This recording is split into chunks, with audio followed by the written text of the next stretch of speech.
My wife cheated on me with my rich boss and called me a penniless loser when I contradicted her and told her that My wife cheated on me with my wealthy boss, and when I confronted her, she had the nerve to call me a broke loser. She went on to say that I could never take care of her the way he does and told me she wanted a divorce. So here's how I responded to that. I'm a 26-year-old man, and I've been married to my wife, Lily, who's 23, for just over a year now. We've been together for the past 4 years, and despite the differences between us, we've managed to make it work, at least up until now.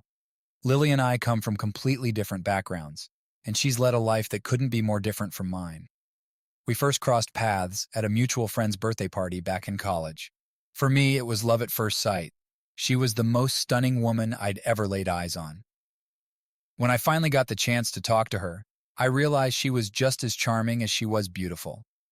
Over the next few months, we spent a lot of time texting, going out on dates, and getting to know each other better. Eventually, we took the next step and started a relationship. But it wasn't until we moved in together that she finally opened up about her family, which had always been a bit of a mystery to me. You see, Lily had mentioned early on that she didn't get along with her family and hadn't been in touch with them for a couple of years. She was adamant that she didn't want me to meet them. After nearly a year together, I couldn't shake the feeling that she was deliberately keeping something from me, especially since she knew everything about my life. So, I asked her to tell me more about her family, making it clear that I wasn't comfortable with the secrecy. That's when she finally told me the truth. Lily explained that she and her parents were no longer in contact because they had kicked her out of the house when she started college. Her parents had wanted her to drop out and get a job so she could contribute financially to the family.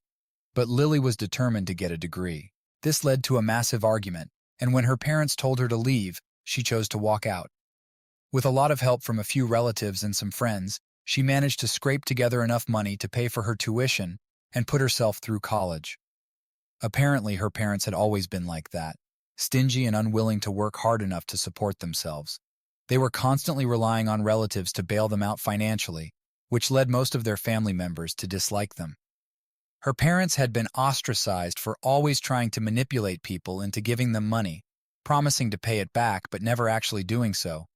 They ran a failing makeup and beauty business, and they had hoped Lily would eventually join them, but she cut ties with them instead. Lily told me it was a struggle even to get her relatives to help her because of the terrible reputation her parents had, but fortunately, they saw how desperate she was and decided to assist her without expecting anything in return. She mentioned that she owed a lot of money to various people, which is why she had been working so hard from such a young age, balancing her studies while also holding down a part-time job to pay off her debts. I found her story pretty inspiring, and I wanted to support her, so I offered to help her financially as well. As I mentioned earlier, my family is nothing like hers. My dad's an ophthalmologist, and my mom is an entrepreneur who runs a successful online jewelry business. Growing up, I never had to worry about money. It was never an issue for us. Now, don't get me wrong. I'm not someone who's careless with money, but I've never had to struggle with it either. That's the difference I'm trying to point out. When Lily finally opened up about her past, I was deeply moved. She had kept it hidden from me for so long because she was scared that I might see her as a gold digger, something a few people had accused her of when they found out she was dating me. After our conversation, we agreed that I would help her pay off her debts more quickly. I started sending her a set amount of money each month, and she would often tell me how much it helped. I never felt the need to ask for details about how she was using the money because I trusted her completely. She had never given me a reason not to. I don't think Lily ever realized that the money I was giving her came straight from my own paycheck, not from anything I borrowed from my parents. But I figured she didn't need to know that, so I didn't mention it. At the time, we were living together in my apartment. I was earning a steady income, so covering all the bills was no big deal for me. Lily had just graduated and was still on the hunt for a full-time job, so I didn't want her worrying about money when I could handle things on my own. For the 4 years we lived together, including the year after we got married, we were genuinely happy. At least that's what I thought. I did notice some subtle changes in Lily's behavior after we got engaged, but they were so minor that I didn't really pay attention to them. Plus, I was swamped with work leading up to our honeymoon, trying to wrap everything up before we left. I didn't have the time or energy to notice small things, like how often Lily was on her phone, how late she was getting home from her job, or the fact that she had almost stopped searching for a full-time position. I wasn't concerned about any of these things. Lily had just finished school, and I was confident she would find something suitable soon. We got married nearly a year ago, and my parents and I covered all the wedding expenses. Since Lily didn't have much family to invite, and we couldn't expect her parents to contribute, it made sense for us to fund the entire event ourselves. She hadn't offered to pitch in, but I didn't think anything of it. She had already explained her situation, and I was okay with it. Even after the wedding, I continued to take care of all the major bills. I never asked Lily to split any costs with me. She kept telling me she was still looking for a job, but none of the offers met her expectations. She wanted something more challenging, and I believed her. I also understood that she had been working hard for so long, so I figured she deserved a break. I didn't push her about it, and we continued with our arrangement, where I sent her money each month, believing she was using it to pay off her debts. But a couple of days ago, I discovered something that shook me to my core. Lily had been cheating on me with my boss. I wasn't snooping or anything, it happened purely by chance. She was in the shower and I was sitting in the living room where her laptop was charging. I think she had been watching something, but I don't remember exactly. Then, out of nowhere, a voice call came through on Instagram from an account named Unknown Lover. My first instinct was to answer it, and as soon as I did, I heard my boss's voice asking why she had taken so long to pick up. I hung up immediately, my mind racing to make sense of what just happened. I tried to convince myself that there might be some innocent explanation, but when I opened Instagram on her laptop and checked the chat with this account, my worst fears were confirmed. They had been having an affair for quite some time, long before we got married. I scrolled back through their messages as far as I could, and luckily, Lily takes long showers, which gave me enough time to uncover the truth. I realized that their flirting had started around the time we got engaged. From what I could piece together, my boss, who's 32, had made a move on her at our engagement party, and she had responded positively.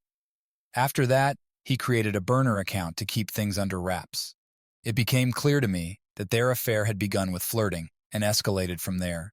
They had been sleeping together for quite a while, and the messages revealed that she had been more affectionate with him than she ever was with me. She constantly told him how much she loved him and that she was ready to leave everything behind for him, including me. But it was my boss who was hesitant to take the next step because he was also married, with a child around 5 or 6 years old. He kept telling her to be patient, that they would be together soon, and that's why she was sticking around with me. Saying I was devastated doesn't even begin to cover it. The moment I read those messages, I broke down in tears. While I was crying, Lily came out of the shower and, hearing my sobs, rushed over to comfort me. But as soon as she saw what I was reading on her laptop, she took a few steps back. She didn't try to deny anything, nor did she apologize. She just stood there silent, while I wept. Eventually, my frustration boiled over, and I demanded to know what the heck was going on. She looked me straight in the eye and said she had been waiting for me to find out. She admitted that she'd been considering telling me herself because she didn't want to be with me anymore. Lily confessed that she was tired of pretending to love me and that she had fallen out of love just a couple of weeks after we got married. She realized then that my boss was the man she truly wanted to be with. When I asked her why she thought that, her answer was brutally simple. She said that a broke loser like me could never take care of her the way my boss could. She even bragged about how, a few months ago, she told me she was going on a girls' trip for the weekend. But in reality, she was with my boss. Her friends had covered for her, which explained all the fancy new gifts she was suddenly getting: expensive clothes, bags, makeup, and jewelry. She had been telling me that one of her friends had come into a lot of money and was treating them all. But now I knew the truth. It was my boss funding it all. Lily said she was relieved that I had found out on my own because now she wanted a divorce. She was done pretending to be interested in me and said she'd rather be single or even my boss's mistress than stay married to me. Before I could fully process what was happening, she started packing her things. I didn't beg her to stay. I had more pride than that, even though my heart was shattered. I knew I had to let her go. She didn't even try to apologize or justify her actions.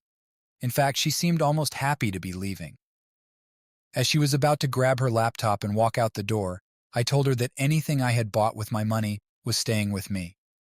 She gave me a look but didn't argue, leaving the laptop behind. Everything else that I had bought her stayed with me too, but the laptop was what mattered most. I had a plan in mind. I needed that laptop as evidence for the divorce because I wasn't going to let her off easy. I wasn't about to forgive my boss either. Despite our good working relationship, he had no right to make a move on my wife and then stab me in the back like that. What really enraged me was that he had been hooking up with my wife and still had the audacity to face me in the office every day, acting all friendly. I had been his go-to guy for everything, always going above and beyond in my job to help him out. And now I knew that while I was working hard for him, he was betraying me behind my back. That betrayal pushed me to the edge. I knew a lot of the shady things he had been involved in. Recently, he had even failed a drug test that had been conducted company-wide, and I knew exactly where those documents were. I also knew he was tangled up in some illegal activities, and if I exposed him, it would bring him down. For one thing, all of my boss's other dirty secrets were bound to come out eventually.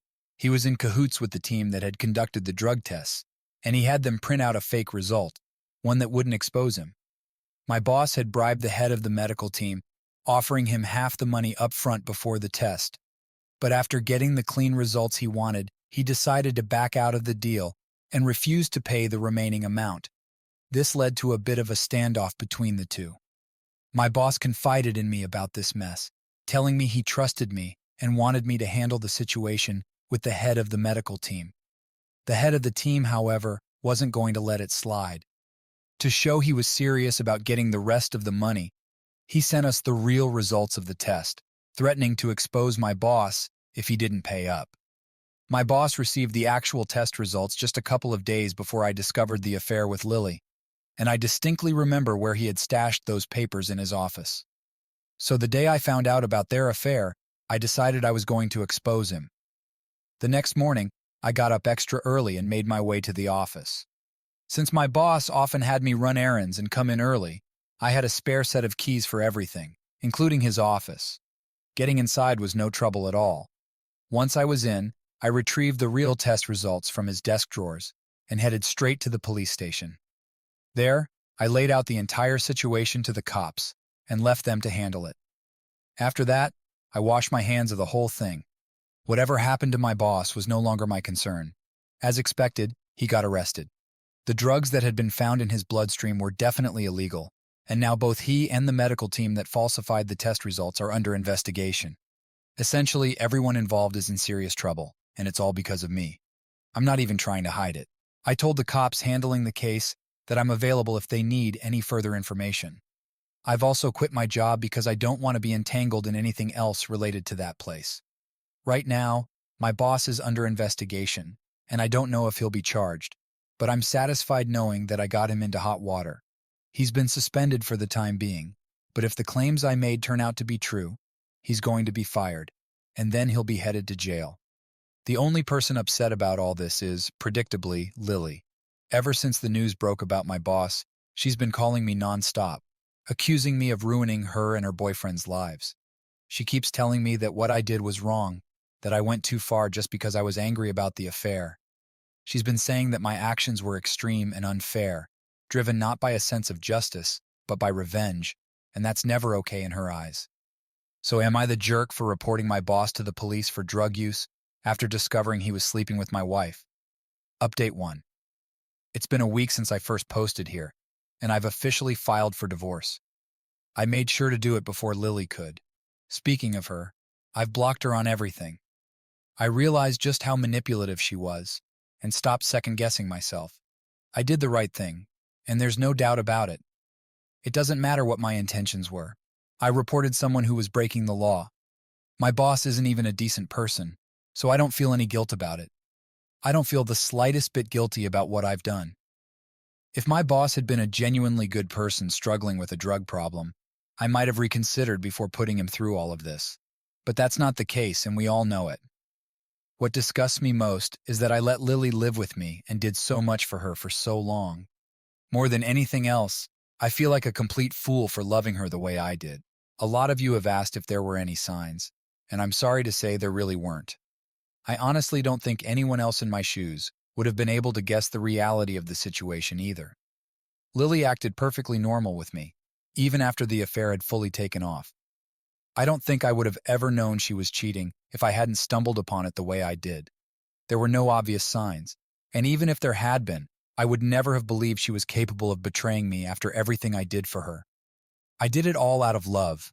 I never imagined she was actually using me. Now, I've started to doubt her entire story about cutting ties with her parents over her desire to get a degree.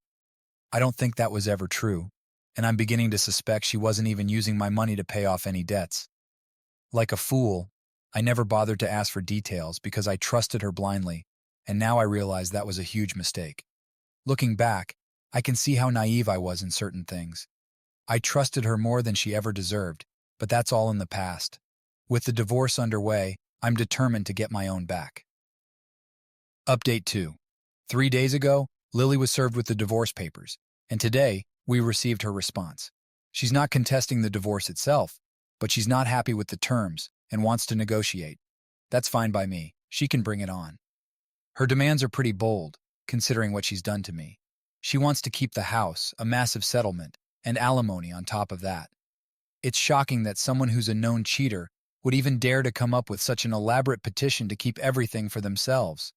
It's clear now that she's nothing but a gold digger. It's obvious that she's after my money and nothing else. I don't even think she cares about my boss anymore. He's no longer in a position to support her financially. She's cold and calculating, and I'm actually glad I'm seeing this side of her now. It's destroying any lingering feelings of love or affection I might still have for her. I won't lie, I'm really disappointed in how she's turned out to be. But I know I'm going to take her down in court, so it doesn't matter. I can process my disappointment and emotions later. Right now, I need to focus on winning this battle. We're meeting with a court-appointed mediator in a few days, so we'll see how that goes. I also finally found the courage to talk to my parents about everything. I had been keeping it from them because I was so ashamed and embarrassed by what was happening. But I realized this was too big to handle on my own, and I'm glad I opened up to them. They've been really supportive, offering to help me out financially and emotionally, however I need it. I think I'll need to rely on them for money for a while, since I've quit my job and I'm in the process of looking for another one. With all my bills, rent, and now my lawyer's fees, everything is going to get really expensive, and I'll have to dip into my savings. I'm not sure when I'll find a new job, especially since I'm still caught up in the drug controversy with my boss, who's currently on trial. I don't think any company will want to take me on at the moment. I'm acting as a witness against him, and it's been incredibly emotionally draining. But I know what I'm doing is right, and that's what's keeping me going. Honestly, if worst comes to worst, I'll just start working for my dad. At least with him, I know I'll never get screwed over like I did with my boss. Update 3. The negotiations have begun. It's been about a week and a half since I received Lily's response to my divorce petition. The trial against my boss is still ongoing, so there aren't any new developments there. As for the negotiations with my soon-to-be ex-wife, they're not going well. She's being incredibly demanding and is lying through her teeth during these meetings, trying to paint me as the bad guy to justify her outrageous claims. She's playing the victim, twisting the story to make herself look innocent, but I'm not going to let her get away with it. In these meetings, Lily's been playing the role of the wrong party, showing up looking like a grieving widow, as if she's been through some unimaginable ordeal. I can see right through her little act, and it's revolting. I know exactly what she's trying to pull, and while it might sway the mediator, it's not going to work on me or my lawyer. We're standing firm on our claims, and there's no way I'm letting her walk away with the kind of settlement she's demanding, especially in terms of alimony. I honestly don't know why she thinks she's entitled to it. Just because she's unemployed right now? I mean, she literally cheated on me. That pretty much disqualifies her from any kind of sympathy, and I've got the proof to back it up. I've got the laptop with all the texts and everything else. She hasn't even bothered to log out of her account, but it doesn't matter. I've already taken screenshots of the entire conversation. I've presented them during these meetings, but she's claiming that she was somehow forced to seek love outside our marriage because of how badly I supposedly treated her. She's accusing me of making her do all the housework, forcing her to quit her job, and then promising to take care of her only to go back on my word. None of that is true, and it infuriates me every time she spews those lies. I have to muster every ounce of self-control to keep myself from walking out of those meetings. My lawyer has advised me to stay calm, but it's becoming increasingly difficult to do so given the circumstances. I'm not going to lie, I'm really frustrated. Each meeting makes it harder to keep my cool, but I know I have to push through it. I just hope this all comes to an end soon. On top of everything else, I still haven't had any luck finding a job, which is another major disappointment. The news about me exposing my boss has been circulating, and that kind of negative reputation in our industry, or any industry really, doesn't exactly make employers eager to hire me. It's looking more and more like I might have to start working for my dad. There's nothing wrong with that, of course, but I just hoped I could find my own way. Clearly, that's going to be much harder now that I've tangled with the wrong people. Update 4. Hey, so it's been 2 months since I filed for divorce, and today I'm not going to focus on that. I'm here to let you know that my boss is going to jail. I'm not sure how long he'll be in for. Probably 2 or 3 years, though he might get out earlier for good behavior. The point is, he's behind bars now. The only person I feel bad for in all of this is his wife. I know she's a stay-at-home mom and completely reliant on his income for everything, so with him out of the picture, life is going to get really tough for her. I feel sorry for her and their child. They deserve better than this. But unfortunately, this is the reality they have to face now. As for me, I've started working for my dad. Surprise. Thankfully, my dad's been really supportive about this whole situation and hasn't once made me feel awkward about it. The divorce proceedings are still dragging on, though. We haven't reached a conclusion about the settlement yet, so negotiations are ongoing. I'm trying not to let Lily get under my skin anymore, and it's much easier now that I don't have any lingering feelings for her. Update 5. Hi, it's been almost 6 months since my last update. I got really busy working for my father and forgot to update you all. Anyway, a couple of months ago, my divorce finally went through. Lily had to agree to my terms because it was the best option for her. The mediator made it clear that if we couldn't reach a decision, this would go to court, and it would be much tougher for us there. He said this to both of us, but I knew he was really talking to Lily because he saw right through her bluff. She could lie during our negotiation sessions, but she wouldn't be able to do that in family court. There would be serious consequences for that. So long story short, she had no choice but to concede. Now we're officially divorced, and we have no contact with each other. To be honest, I prefer it that way. I'm going to therapy now, trying to work on myself. It's going to be a long road, but I know I'll get there eventually. I'm lucky to have wonderful friends and incredibly supportive parents, and I'm going to keep them close as I get through this.